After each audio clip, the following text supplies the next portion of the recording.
noches, bienvenidos al banquillo, gracias por estar con nosotros. Hoy vamos a revisar cómo está la producción agrícola en Honduras, la alarma que tienen los productores nacionales, y es a todo nivel, por la ley de justicia tributaria que ya está remitida al Congreso Nacional para su discusión y aprobación. ¿Qué esperan los hombres que verdaderamente producen, los que ponen en riesgo sus capitales para traer alimento a las grandes ciudades?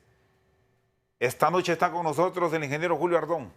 ¿Qué tal está? Buenas noches, ingeniero. Buenas Secretario noches. general de Prograno y un productor de la zona oriental del país. ¿Cómo han recibido todo esto que está en primera plana en los últimos días y que involucra directamente la producción agrícola, ingeniero? Buenas noches, licenciado, y buenas noches a toda su teleaudiencia. La verdad que para nosotros es lamentable tener que ser parte de estos acontecimientos porque al final todo esto impacta exactamente en el lugar donde se produce el alimento. Y más porque nosotros hacemos grandes inversiones y que nos tenemos que ver afectados exactamente por la parte tributaria. Ahora, la Asociación Nacional de Industriales, ustedes como agricultores afiliados en FENAT, han dicho que se hicieron propuestas de mejora, de cambio, para no verse afectados. Al final no se sabe qué va a pasar con la propuesta final del Congreso. ¿Cuál es la afectación que en principio ustedes han visto les puede generar altísimo riesgo para la producción del campo? Se han hecho algunas consideraciones, pero no sabemos a ciencia cierta si el documento que se va a presentar una vez que salga del Poder Ejecutivo, si es exactamente lo que se ha consensuado con los sectores. Y básicamente la afectación más grande que nosotros tenemos es que sin duda alguna la parte de exoneraciones nos ha beneficiado grandemente porque con el simple hecho de renovar maquinaria o reparar maquinaria, ya nos hacemos un gran ahorro que sin duda alguna esos beneficios son trasladados al final a nuestros colaboradores en el campo, que es la mano de obra que nosotros empleamos. Ha llegado libre del 15% todo lo que tiene que ver con maquinaria e insumos. Así lo han manejado. El gobierno ha planteado que no habrá necesidad de hacer toda la tramitología que se ha venido empleando por parte de ustedes para tener acceso a estos beneficios. Pero es un documento que a ciencia cierta no se ha revisado, no se ha visto si efectivamente ese contenido está, Julio. Ahora por la mañana escuchaba que fueron tomados muy en cuenta todos los sectores. La verdad que, por ejemplo, en el caso nuestro en particular, al sector de granos básicos, nuestras consideraciones fueron demasiado ligeras, las escuchas que tuvimos, y que creo que no van a ser parte del peso que debería necesitar la revisión, porque es lógico, sí tiene que ser revisado, pero algunas cosas tienen que quedarse porque es la parte positiva que al final deja como resultado en el campo, en el caso nuestro. ¿Qué para ustedes dentro del contenido de la ley de justicia tributaria que involucra directamente al sector productivo es innegociable? Que van incluso a plantearlo a nivel del Congreso porque allá ya es una decisión de los que deciden, las fuerzas políticas, en busca de que no se siga deprimiendo el campo, ingeniero.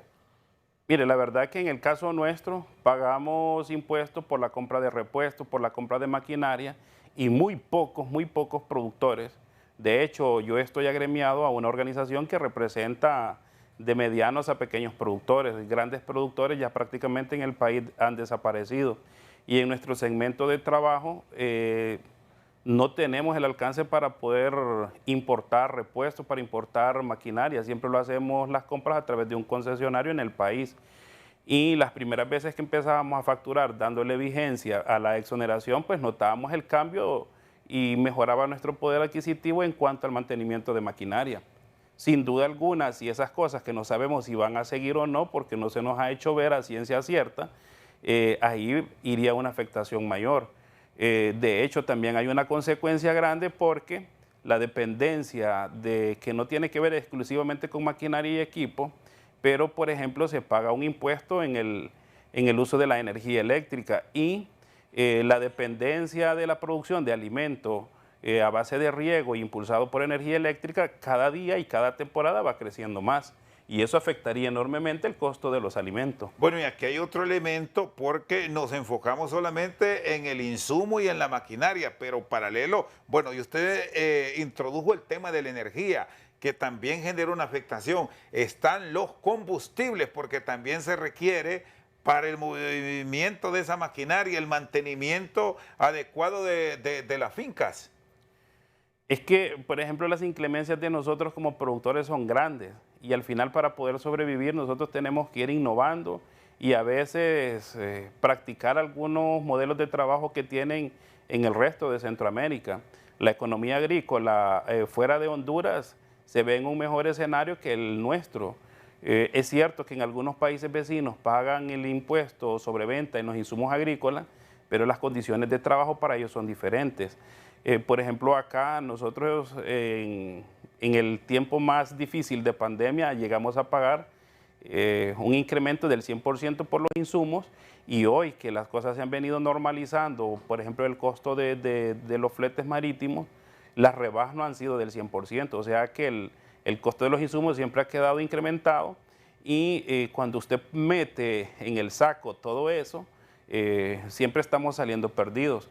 De hecho, tenemos, aparte de eso, el poder adquisitivo de la población normal, que es la que colabora con nosotros a prestar sus servicios de mano de obra no calificada, por más impuestos o porque el costo de los productos que consumen van a incrementar su valor producto de una revisión tributaria, eso hace que el poder adquisitivo baje y que lo que nosotros podamos ofrecerles en remuneración no sea atractivo y más bien está aumentando las ganas de emigrar a través de una caravana al norte. Bueno, y aquí hay un elemento que lejos de proyectar una preocupación por los costos, ingeniero Ardón, hay un elemento que se deberá considerar y es que si de por sí ya los productos del campo han tenido variaciones de precios, una discusión de una ley como se ha planteado va a trasladar valores mucho mayores que los que estamos pagando hoy, generando prácticamente una ruptura a nivel de la cadena productiva.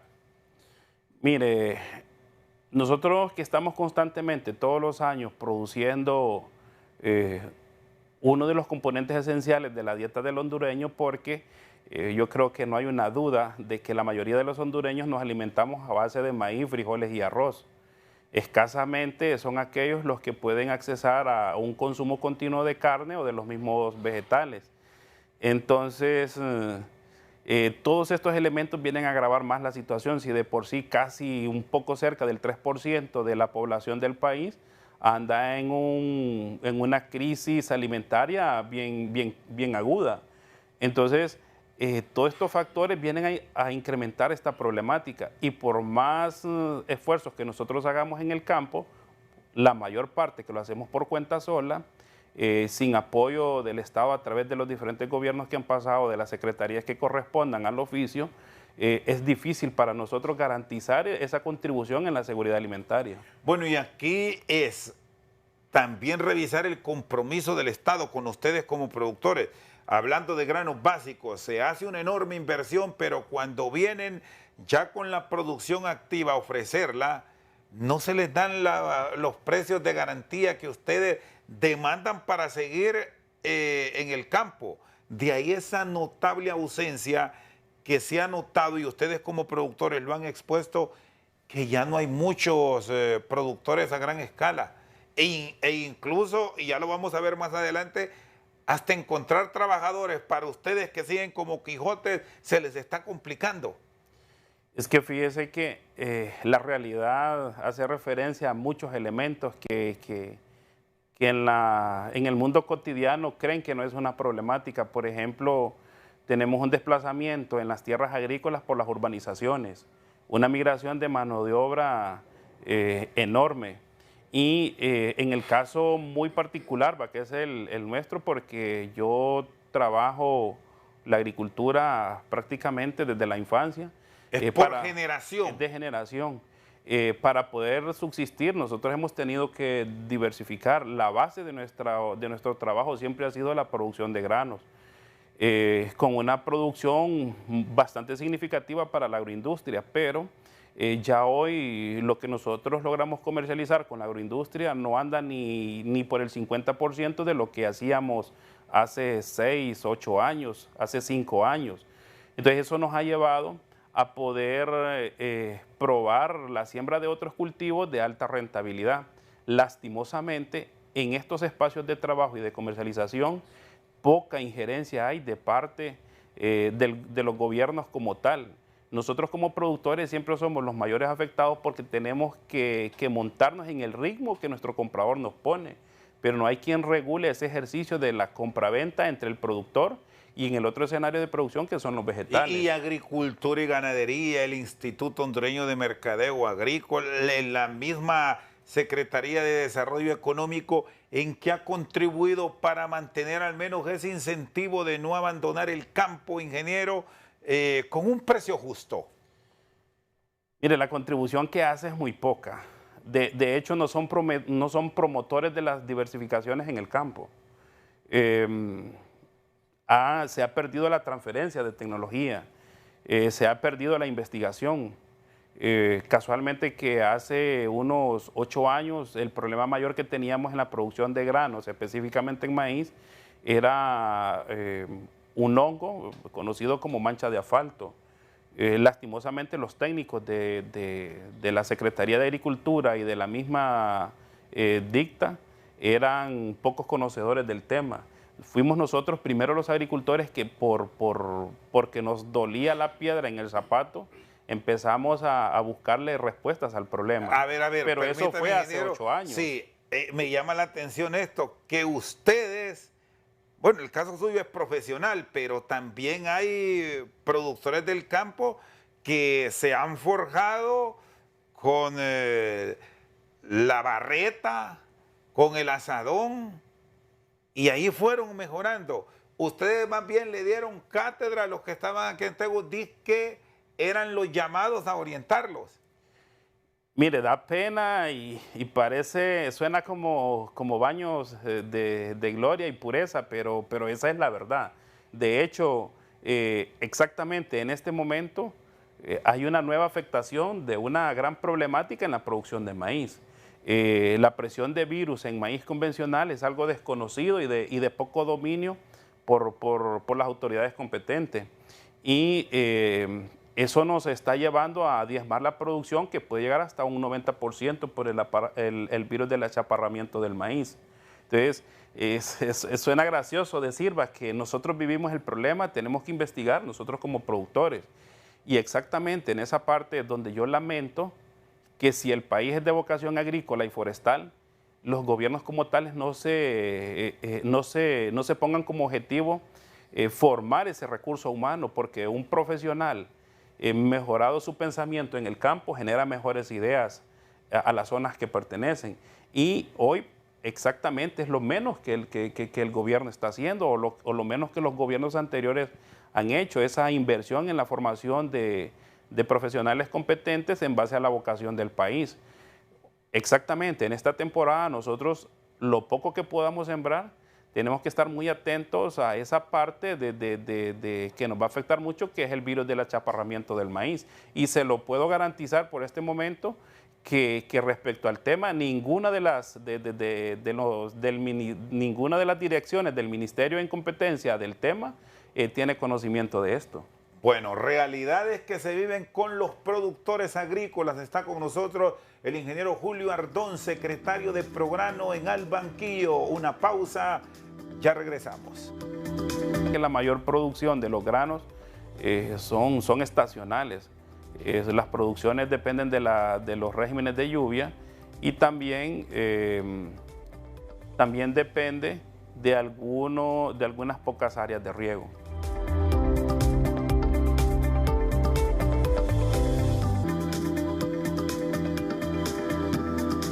Seguimos al banquillo, está con nosotros el ingeniero Julio Ardón. Bueno, hay también dentro de todo este proceso de revisión de la ley de Justicia Tributaria un tema de las importaciones masivas de granos básicos. Se habla que hay ingreso de productos por 4.700 millones de lempiras, que es parte de los acuerdos de tratados de libre comercio, etcétera, etcétera. Pero al final, que vengan estas cantidades les generó un enorme problema a ustedes. ¿Cómo encontrar los equilibrios para tener una verdadera equidad para los productores, ingeniero? Mire, esos millones se traducen en una importación alrededor de 20 millones de quintales de granos. El país como tal nunca ha llegado a ese nivel de producción. Eso es imposible. Sí, siempre se ha importado. Lamentablemente, la parte negativa del Tratado de Libre Comercio nos afecta enormemente porque la comercialización de granos, exclusivamente la parte de maíz, estaba compuesta de dos clientes, que era la de consumo humano y la de consumo animal. Pero hace ya un par de años, toda la industria de balanceado se retiró de los convenios que había entre gobierno y productores, porque ellos, por las condiciones del Tratado de Libre Comercio, ya sus importaciones estaban llegando a cero arancel, y para ellos hacer compra de la cosecha nacional no era más que hacer un apostolado y coger algunos beneficios que les daba importación de cero arancel en una relación en aquellos tiempos de 4-1 por cada quintal de la cosecha nacional comprado. Llegaron a importar hasta 4 quintales. ¿Cuánto ha caído la producción de maíz y qué proyectan para esta siembra de primera? Mire, las proyecciones para siembra de primera no son nada alentadoras. Le diré que si se siembra en la misma área del año pasado, se va a sembrar bastante. Esto es básicamente no tanto por el costo de los insumos, sino por los pronósticos que va a haber de clima.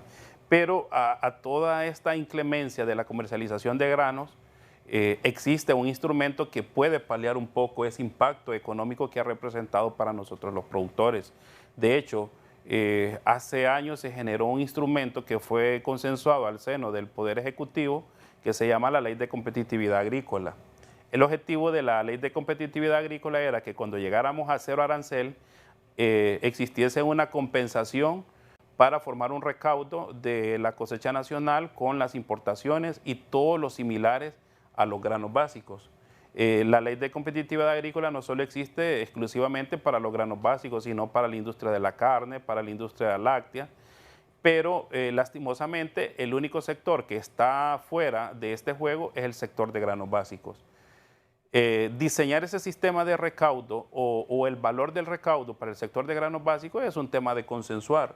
La aplicación de los beneficios que se logren alcanzar en este recaudo para formar parte de lo que corresponde al sector de granos, pues es una manera muy sencilla, pues si los actores principales para generar alimentos somos nosotros los productores, y quienes necesitamos estar potenciados para garantizar la seguridad alimentaria somos nosotros los productores, pero por la vía que vamos a desaparecer. Y ustedes que conocen de estos temas, ingeniero Ardón, ¿le han trasladado toda esta información a los políticos que sepan de la realidad o solo se acuerdan verdaderamente de ustedes ya cuando vienen los procesos electorales donde requieren el voto o incluso hasta colaboración?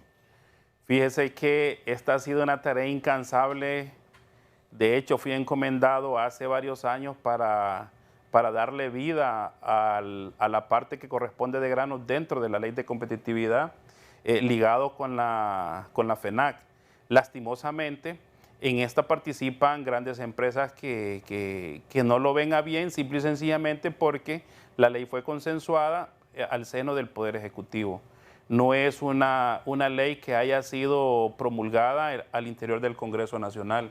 Nosotros como productores seguimos pidiendo que se le dé vida para que no sea aplicada de carácter voluntario. Todos los que hoy participan en el cumplimiento de esta ley lo están haciendo de carácter voluntario. Y si es de carácter voluntario, entonces no es una ley, porque lo hace quien quiere hacerlo.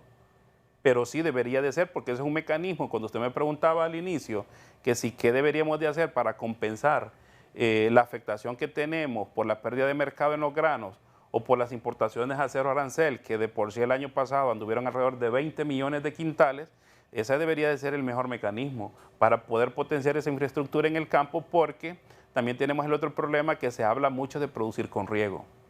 Y estamos de acuerdo que ese es el camino que nos queda. Pero ¿quién nos compra una producción generada con riego?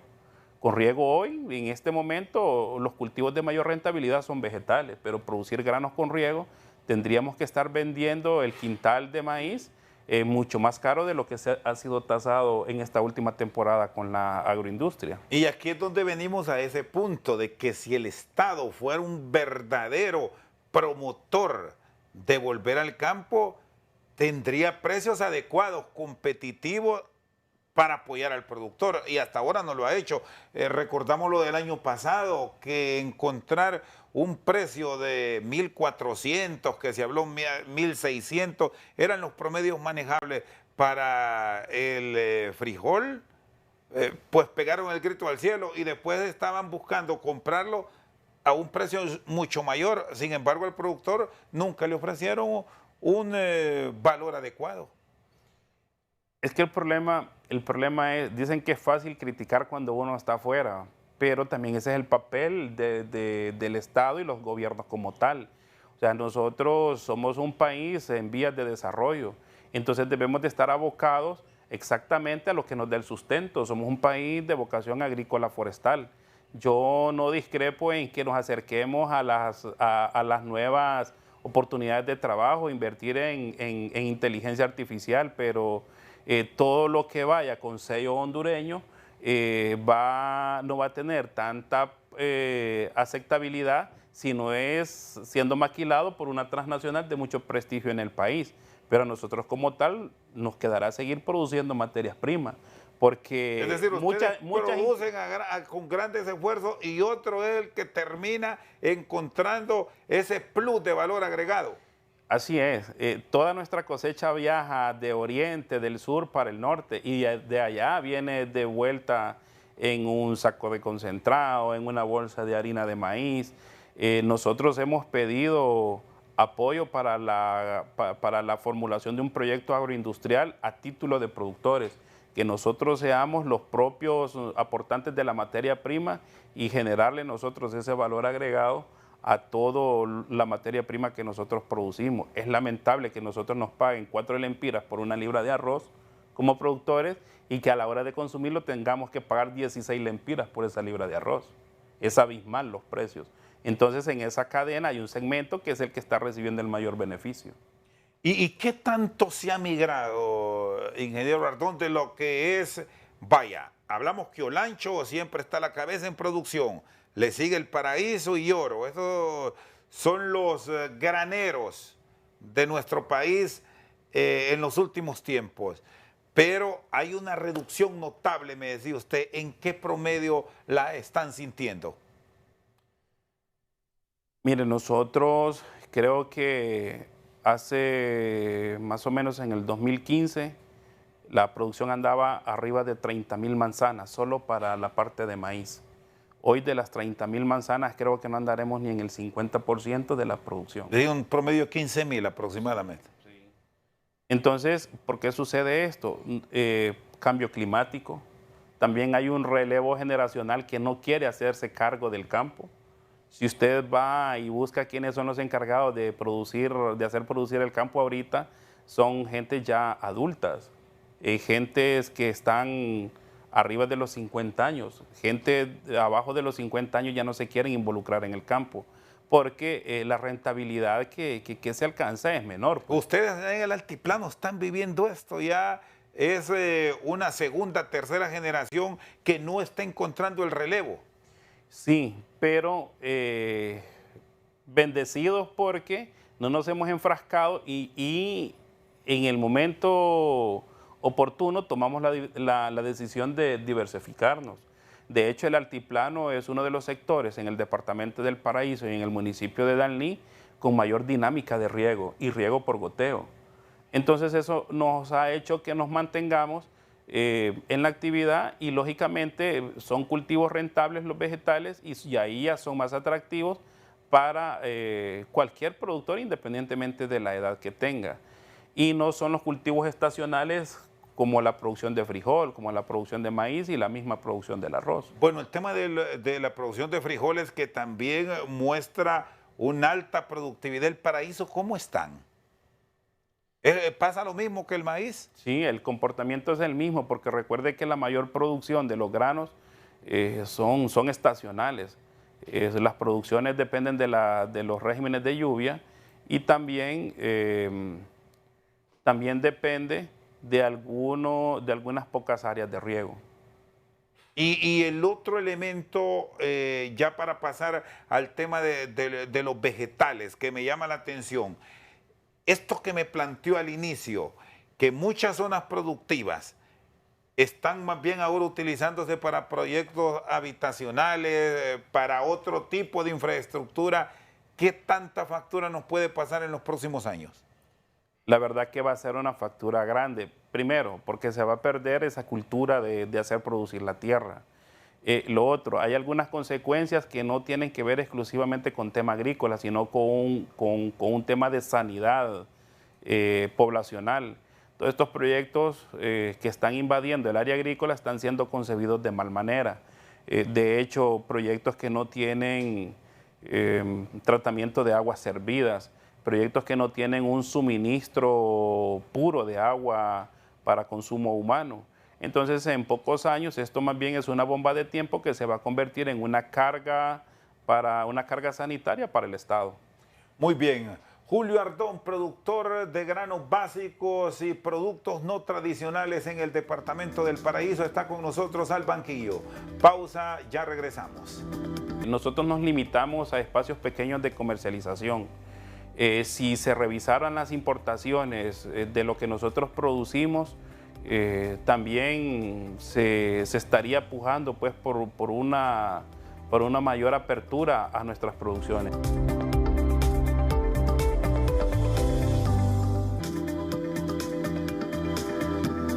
Seguimos al banquillo, está con nosotros el ingeniero Julio Ardón. Detálleme esto de que se está contaminando, porque hay cualquier cantidad de proyectos habitacionales que se están ahora mismo desarrollando. Y el tema, aquí no es de construir, porque si al final se invierte, pues bienvenido. Aquí el detalle es qué pasa con los servicios públicos, por las aguas servidas en estos proyectos que la mayor parte ahí se están quedando cerca de donde está la producción agrícola. Allí, de manera rápida, hay dos problemas. Primero, la carga sanitaria en que se va a convertir la población en un corto tiempo, porque las aguas hervidas están siendo depositadas exactamente en los mismos predios donde no se están respetando los límites de perforación de pozos para hacer el suministro a estos mismos proyectos. Por el otro lado, este desarrollo de proyectos está invadiendo zonas productoras de agua y al no haber un manejo adecuado de estas aguas, terminan siendo depositadas en los mismos vertientes de agua que usamos para la agricultura. Entonces, allí hay un problema prácticamente doble. Yo lamento que cuando estos proyectos se hacen, no se les dé la debida revisión, haciendo toditas las valoraciones para poder evitar este tipo de problemas. ¿Y cómo está el manto freático? Porque usted me hablaba de proyectos de irrigación que es el que prácticamente sostiene a muchos productores, pero entiendo que es a título personal, es inversión particular. No son los grandes proyectos que históricamente los políticos nos vienen a ofrecer siempre en periodo de campaña, pero muy poca efectividad tienen los mismos. Yo le puedo decir que, por no decir el 100%, porque sí soy conocedor que hay algunos proyectos de perforaciones de pozos que se han hecho con el apoyo de los gobiernos que han pasado, pero sí la mayor parte son a título privado. De hecho, por ejemplo, toda la producción de verano, la mayor parte de la producción de verano en el Valle de Jamastrán, increíblemente, pues todavía el manto freático lo podemos aprovechar sin necesidad de una perforación industrial, porque son pozos malacates que a 6, 8 metros uno ya está haciendo la extracción de agua, que no debería de ser así, pero no nos queda otra alternativa porque no ha habido la buena instalación de un proyecto que responda a las necesidades nuestras de riego. ¿Y qué pasó con el proyecto que iban a desarrollar finalmente los hindúes? Incluso recordamos todos los insumos y alguna, sobre todo materia prima era más bien, que ahí estaba tirada, se logró rescatar. ¿Va marchando ese proyecto o solo fue limpiemos por ahora y olvidémonos después? Pues de vez en cuando se le hace bulla, pero avances no hay. Y al final, cuando llegan personajes nuevos, es una historia nueva y no sabemos realmente qué va a pasar. O sea, están paralizados muchos proyectos. Hasta el día de hoy, el proyecto sigue parqueado como tal, pues. Todavía no hay respuesta sobre eso. Y como le digo, toda la producción bajo riego que está en el valle es producto de inversión privada. Escasos pozos han sido perforados con el apoyo de gobierno. Pero es raro encontrar, Julio, producción de granos básicos bajo riego o están todavía con ese enorme esfuerzo ustedes. Mire, aún se sigue haciendo cosas circunstanciales, por ejemplo, los precios al que llegó ahorita el maíz y los frijoles. Bajo esos escenarios uno encuentra oportunidades de trabajo, no son las grandes rentabilidades. Por lo que le decía, las producciones bajo ese sistema son demasiado caros y no tenemos un comercio que nos responda a pagar el costo de esas producciones. Bueno, pasa, no sé si les ocurre a ustedes también en el oriente del país, que se hacen grandes esfuerzos para la producción, pero después quieren las cosas de regalado. Mire, por eso le digo que el ministerio afín a la actividad agrícola, el trabajo que tiene que hacer es grande. Yo me asombro cuando conozco cómo están organizados, que tienen direcciones que se dedican exclusivamente a estudiar los mercados y que cuando ya uno sale ya con sus cosechas, de hecho ni siquiera tiene maneras para poder negociar con sus compradores. Prácticamente uno vende al precio que le ponen. No hay una organización al interior de la producción donde nos permita salir en momentos oportunos con los buenos precios. Y ustedes han buscado la posibilidad, así como emprendieron en su momento, de darle ya a título personal valor agregado y no depender de pronto incluso del mercado nuestro, sino ver más allá en el mercado centroamericano y por qué no Estados Unidos, o también allá la competencia es tremenda. Mire, en el caso del segmento en el que participo y en el que participamos varios productores del altiplano, nos damos cuenta que el país como tal necesita más producción. La importación que tenemos de granos, de vegetales, es enorme. O sea, estamos gastando muchas divisas en algo que aquí lo podemos producir. Por eso es que nosotros necesitamos que se vea con mucha más atención el esfuerzo que nosotros hacemos allá en campo. Por ejemplo, en el altiplano, que es un conglomerado de 6 comunidades, en el año está circulando casi un promedio de 3 millones de lempiras, que son comunidades pequeñas, pues está circulando 3 millones de lempiras mensuales en mano de obra no calificada. Estamos casi alrededor de los 50 millones que estamos pagando en mano de obra en el año. Y buscando quién pague esto, solo la industria del tabaco en la zona oriental, pues. Entonces, si nosotros queremos detener toda esa gente con intenciones de emigrar, es ahí donde se debe de ir a potenciar. Es ahí, no porque alguien ya esté desarrollado, no es que no necesita más apoyo, sí necesita más apoyo para hacer crecer su trabajo y generar más oportunidades de empleo. ¿Y ese apoyo que demandan ahora mismo ustedes no lo sienten? Mire, la verdad que no. La verdad que no, porque nosotros nos limitamos a espacios pequeños de comercialización.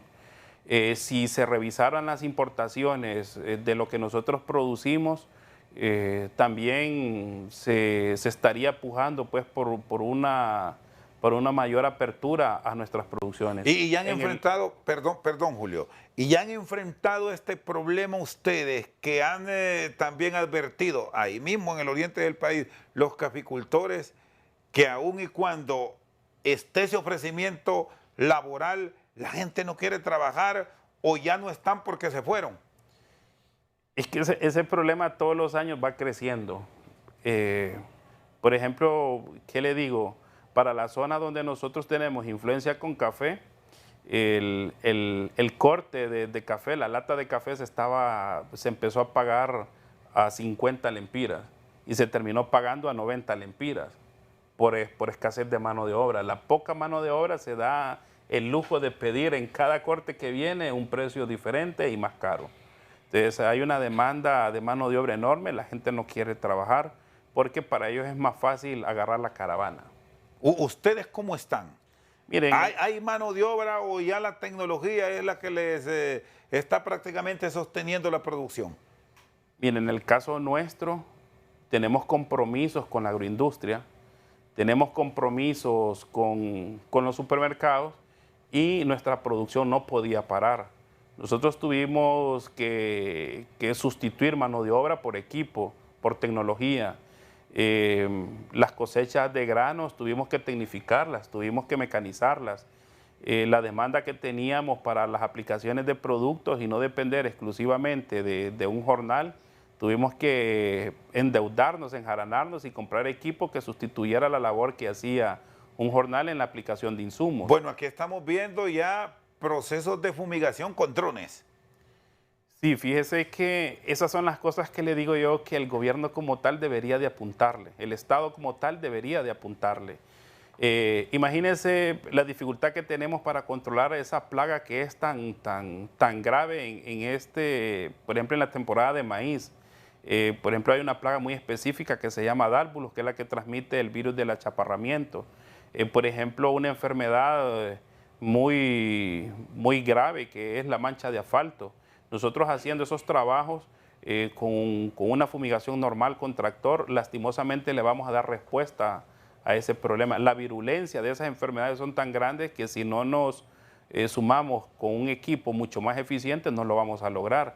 Y más ahora el caso que no tenemos mano de obra y por esa razón es que nosotros hemos apostado, seguimos con las mismas áreas, pero hemos tenido que invertir en equipo y en tecnología porque si no, entonces no seguiríamos trabajando de la misma manera. Bueno, y son justamente estos equipos los que deberían continuar con esos procesos de que ingresen para ustedes libres del pago de impuestos, porque si no aquí no se va a producir. Y ahí se están mostrando porque aparentemente hay sectores que solo están en escritorios que será que piensan que como por arte de magia la tierra produce. Mire, lastimosamente todas las políticas tienen que empezar en el campo y venirse a pulir en el escritorio, pero aquí es al revés. Esta tecnología para facilitar el manejo de cultivos no es nada ajeno en el país.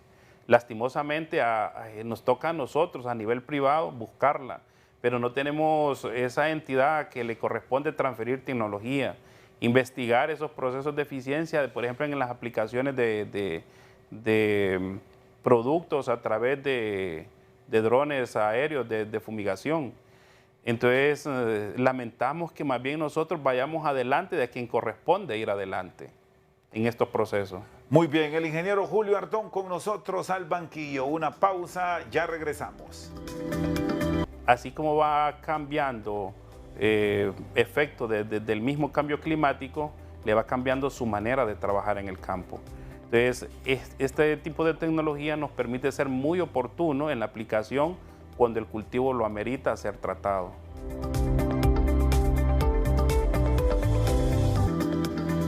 Seguimos al banquillo con el ingeniero Julio Ardón. Bueno, ¿hace cuánto ya la tecnología por la falta de mano de obra, cuando se puede, como fumigar, cultivo de maíz, en qué más le están empleando? Mire, nosotros necesitamos, por el costo de los insumos, necesitamos en cada ciclo que hacemos de cultivo y más en los cultivos de alta rentabilidad, por ejemplo los vegetales, es ir produciendo al menor costo posible, porque lamentablemente los insumos no bajan. Pero hemos hecho inversiones haciendo uso de la tecnología en estaciones meteorológicas directamente en el campo, donde nos está permitiendo monitorear el suministro de agua en la planta, las conductividades eléctricas, la salinidad de los suelos y poder hacer una fertilización adecuada y un manejo de agua adecuado. Eso nos transmite a nosotros una mayor sanidad de raíz en planta, tenemos mejores rendimientos y estamos consumiendo un poco menos de pesticidas. ¿Y cuál es la capacidad, por ejemplo, de estos drones? ¿En qué periodo una parcela de 10 manzanas Mire, está lista? El equipo se puede usar casi en todo tipo de agricultura. No exactamente en todos los eventos de la agricultura en un determinado cultivo, porque hay aplicaciones que por el sistema... Aquí vemos, por ejemplo, una aplicación nocturna, esto es de noche. Sí, normalmente las aplicaciones que se hacen con estos equipos, uno depende mucho de las corrientes de viento. Para ser más eficiente en la aplicación del producto, necesitamos que no hayan corrientes de viento, pero sí los rendimientos de trabajo son muy buenos. Podemos llegar a fumigar en un día normal de trabajo, en una noche de trabajo, que es donde tenemos menos viento, hasta un promedio de 60 hectáreas en una jornada de trabajo. Y eso tiene más o menos un equivalente de una fumigación de 2.5 hectáreas cada 10 minutos. Julio, ¿y son caros estos equipos? Porque me dice usted que lastimosamente el Estado no se ha conectado con ese ritmo que llevan los productores para tener tecnología de avanzada en los procesos productivos. Vean lo que sucede. Por ejemplo, sucedió una eventualidad en la temporada pasada, un invierno atípico. Hubo mucho productor que tenía su equipo de fumigación terrestre, que tenía los insumos, un cultivo con muy buenas germinaciones, pero no pudieron aplicar herbicidas porque las condiciones del suelo no les permitía rodar un tractor. Entonces, así como va cambiando efecto del mismo cambio climático, le va cambiando su manera de trabajar en el campo. Entonces, este tipo de tecnología nos permite ser muy oportuno en la aplicación cuando el cultivo lo amerita ser tratado. En el caso de los productos no tradicionales, que ustedes también ahora mismo están en procesos de cambio, ¿qué tanto se migró? Yo le voy a decir que ha habido una migración, al menos en el departamento del Paraíso, ha habido una migración de los granos básicos a lo no tradicional, casi que en un 70%. ¿Y cuál es el producto que han encontrado? ¿Es el óptimo, el ideal o el que de pronto el mercado más está demandando y que si se tiene, pues se puede lograr éxito para el productor? Mira, hay un sistema de comercialización con el mercado informal y con el mercado formal. De hecho, con el mercado formal hay una modalidad de trabajo que es a través de las contrataciones, donde nadie va a sembrar más de lo que le van a pedir en cierta temporada. Y establecemos los programas de siembra y eso nos permite no tener desperdicios de cosecha. Para el mercado informal, a veces terminamos de colocar los excedentes de rendimiento que tenemos y que no logramos vender porque no habíamos pactado un volumen extra con el mercado formal. La diversidad de los cultivos que nosotros trabajamos en el campo depende de la misma demanda que nuestro cliente nos hace. En unos puede hacer que tengamos más rentabilidad, en otros menos, pero los cultivos más voluminosos siempre sigue siendo una demanda, por ejemplo, de tomate en el país, los mismos chiles, del chile pimiento. Y también me he dado cuenta que hay otros cultivos que no se siembran porque no se están haciendo los trabajos de investigación que se deberían de estar haciendo como tal. Hay muchos tabús agrícolas que ya eso ya no existe. Hay una producción considerable en la zona de Danlí de lechugas y unas que se han hecho así terrestres y otras que se están haciendo en sistemas hidropónicos. Entonces, eso es lo que los gobiernos y el Estado como tal deberían de apostar. Ahora, ¿la mayor parte de este sistema de producción es bajo invernadero o es aire libre? Es agricultura protegida. Todita la producción de vegetales, casi a nivel nacional, si no es bajo ese esquema de trabajo, no hay cosecha. Y los financiamientos ya propiamente, ¿cómo están? ¿Cómo ha ido la relación ahora que la semana anterior habló la Comisión Nacional de Bancos y Seguros, les estaba abriendo posibilidades de financiamientos a bajas tasas de interés, con periodos de gracia y a largo plazo para el pago? ¿Son reales para ustedes o están también con dificultades? Fíjese que esos productos han estado al servicio del productor. Lamentablemente, para poder accesar a ellos hay que cumplir una serie de requisitos que muy pocos son beneficiados con esos créditos. Y en el caso de la inversión que se ha hecho en la producción de vegetales, casi todo ha sido a título personal. ¿Están llegando los salvadoreños siempre, Julio, a comprarles, o lo que está saliendo el mercado nuestro lo tiene ya garantizado para su venta? Mire, ahora el mercado salvadoreño compra muy poco.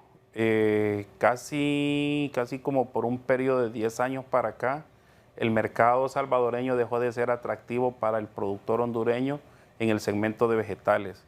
Eso se derivó casi en la penúltima recesión económica de Estados Unidos. El poder adquisitivo del salvadoreño bajó enormemente porque tienen una población muy grande en Estados Unidos.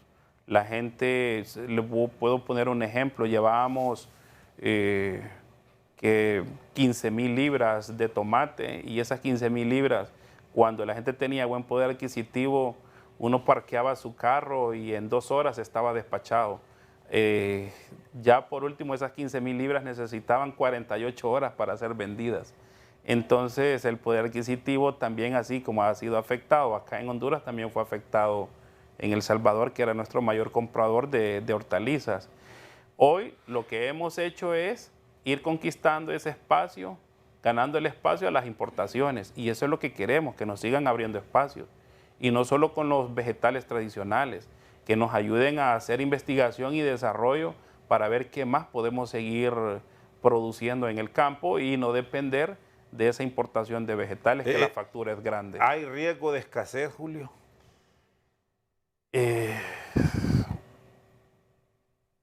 Mire, lo que se avisora por los eventos climáticos y más por esta temporada que están pronosticando niño, hay un criterio bastante conservador, y no solo para la producción de granos, sino hay producción de agua en todas sus fuentes.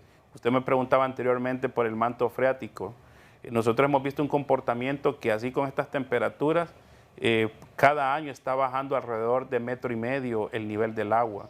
Si no nos sigue lloviendo, también todas las producciones van a ser afectadas. Julio, le agradezco. Feliz noche. Mucho gusto. Buenas noches. Julio Ardón, productor de la zona oriental del país, secretario de programa con nosotros al banquillo. Por su sintonía, muchas gracias.